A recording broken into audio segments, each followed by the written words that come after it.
And now it appears to me you are obsessed with jiu-jitsu. Is this true, James? Are you a jiu-jitsu-aholic?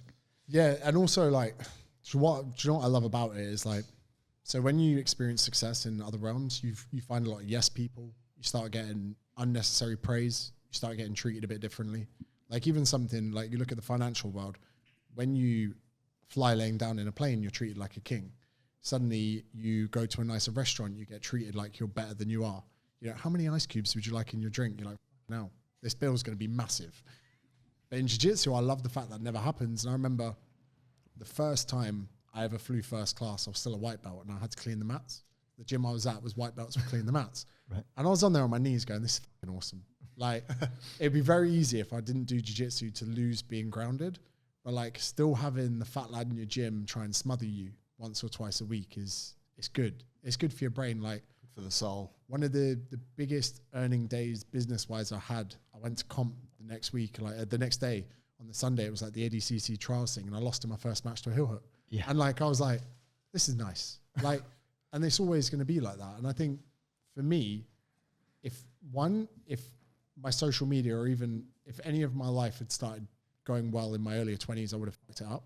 I would have just probably drunk too much, partied too much, done too many drugs, got too many girls pregnant. And the second thing was jiu-jitsu coming into my life at a time where now I drink so much less. And when I go on holidays, I'm even picking where I go, depending is there a gym nearby. Like, I went to Mexico. Someone's like, go to Tulum. There's a Braulio Estima messaged me. He goes, go to this place, stay here. You can you can do jiu-jitsu on the roof. All the guys in the hotel at 5 p.m. finish and they have an hour off just doing jiu-jitsu on the roof. Yeah. And I was like, now I can't go on holiday and enjoy myself unless there's jiu-jitsu. So yeah, it's taken over my life to the point that this kills me, right? Worked in the fitness industry almost my whole life.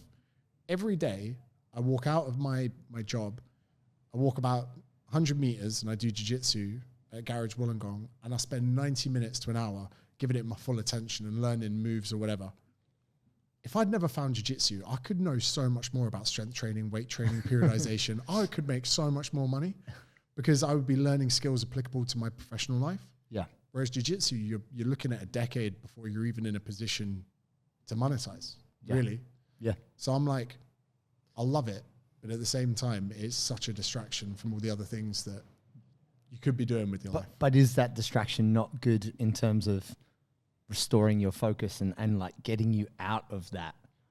But you know what I mean? Like that's... So I've been, Ryan, my professor, definitely the ADHD thing I was saying to you before, but one of my main training partners has got it as well. Sometimes I'll sit through a whole technique and I'm just thinking about the gym going, we should paint the walls white.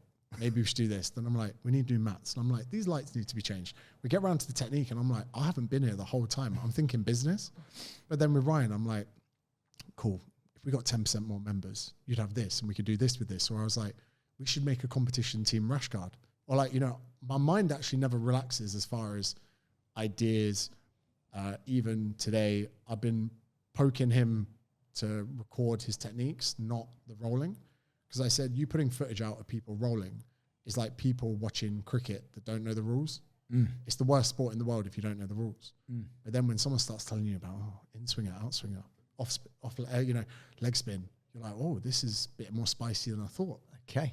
So even then, I sometimes can't leave my work life to go to jiu-jitsu. Okay.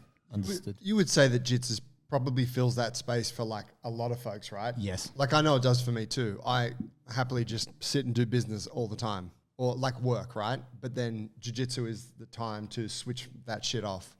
And maybe it doesn't happen in the technique, but definitely when I've got some hungry fucking 20-year-old purple belt trying to rip my ankle off, I'm just thinking about that, you know, and that's that little break from the chatter. Yeah, definitely. I love sparring. Before, when I was like a white belt, I actually was quite fearful of the sparring part because you're in the deep. I remember it actually being quite intimidating when I first came because I'd come from 15 years of rugby where I thought I could handle myself. But then the first lever I pulled on at a white belt was effort, and I'd just be shaking at the end of a session, like my hands shaking. I'd skateboard to training, and after training I'd have to sit down for like 10 minutes with a Powerade just trying to come back to normal. But now I'm like the guy, I see the strong, big footy white belts. I'm like, relax, brother. I've been here. I spent 6 months here. Come on, breathe with me. But yeah, and I love that. And also, like I said before, like sometimes if I go back to the UK, train at Hodges, I'm going to Texas in a few months, go to B team for like a week. Like, it's so cool that even if I'm out and about doing something, I can, or even I'm in Dubai in 3 weeks' time, I already know Team Nogira, amazing gym, amazing no-gi and gi classes. I'm already like, my hotel has to have laundry. So I was saying to my manager before, I was like, we need to stay in apartments with a washing machine. If we stay, even if you put us in like the W, I'm not getting bummed $100 a day on laundry, which is what they would do. So like everything has to work around jiu-jitsu. Yeah. And if I could just quickly ask, if that's all right, how did it start?